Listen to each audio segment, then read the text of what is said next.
Եկեղեցին հզոր է սուրբերի միջոցով, հզոր է նվիրված, ես խնդրում եմ, գնահատեք իրար, դու եթե հասկանաք ում երեխեքն եք, և ով ացես ծնել, ով ացես դարձրել երկնային թագավորության մեջ անուններդ գրել, գիշեր ցրեք փառք տակ այդ Աստծուն եւ արցուկ թափեք նրա ոտերի վրա, որ Տերը օրհնից ես, որտեղ մենք բոլորս մարդ ենք,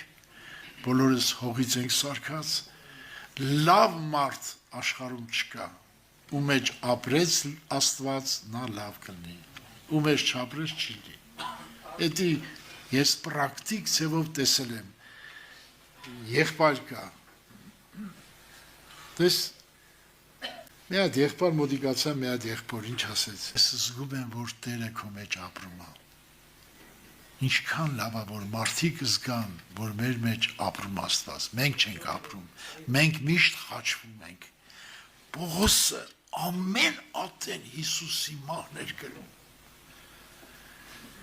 նա հասկացել էր, որ եթե չմեռնի ամեն ատեն, իր մեջ չի ապրի Աստված, չի ձևավորվի Քրիստոս։ Ես մի գաղտնիք էլ ասեմ, այդ ապրելու վերաբերյալ, Հիսուսի աշակերտները, սիրելիներ, Հիսուսի աշակերտները, 3 տարի կես համարյա, ինչ հրաշք չտեսա, ինչ խոսքեր չլսեցին, ընենց բաներ են լսել, որ ես գրքի մեջ գրված չի, ընենց բաներ են տեսել գրքի մեջ գրված չի, դելա գրած Հովանի 21-ի 25-ում,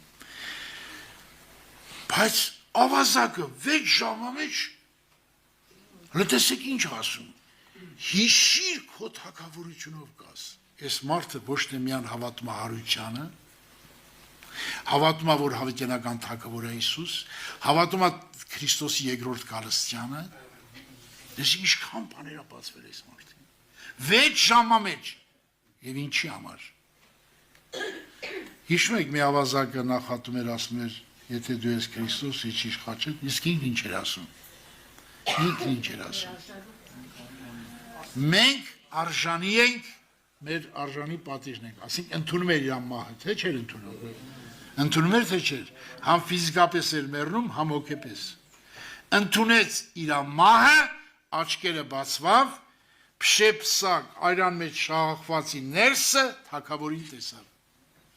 և ասեց, հիշիր ինձ, և քո թագավորությունը վկաս, այ,